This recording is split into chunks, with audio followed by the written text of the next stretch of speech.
បាទសួស្តីថ្ងៃនេះនាំភរិយាមកញ៉ាំអីនៅខាងក្រៅម្ដងបាយផ្ទះពេកហើយឥឡូវនេះបងរៀបចំដើរនៅចិត្តផ្ទះដែរទេដើរមកញ៉ាំអីនៅហាងគេនៅចិត្តផ្ទះនឹងដែរ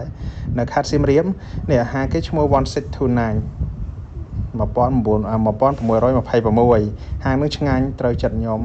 ម្ហូបអីធូរថ្លៃម្ហូបគេចាប់ពី$2កន្លះឡើងណាតែខ្ញុំកំងនេះមាន$2កន្លះមាន$3កន្លះនេះឥឡូវមកដល់ហាងគេកន្លែងហ្នឹងស្ងប់ស្ងាត់ល្អញ៉ាំបាយហើយភ្លេងគេដាក់ស្ងាត់និយាយទៅគឺ fresh ហ្មងទៅហ្នឹងគឺ romantic ហ្មង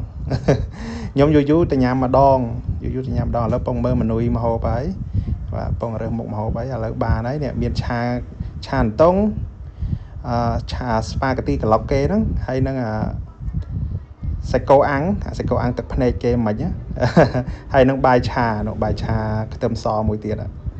បាទឆ្ងាញ់ពីអ្នកប្តីប៉ុនដាក់នឹងម៉ត់តែម្ដងហ្នឹងហើយថ្ងៃនេះសុំញ៉ាំក្រៅហើយឥឡូវអ្នកញ៉ាំអស់ហើយម៉ត់ហើយពងរៀបចំគិតលុយហើយអរគុណ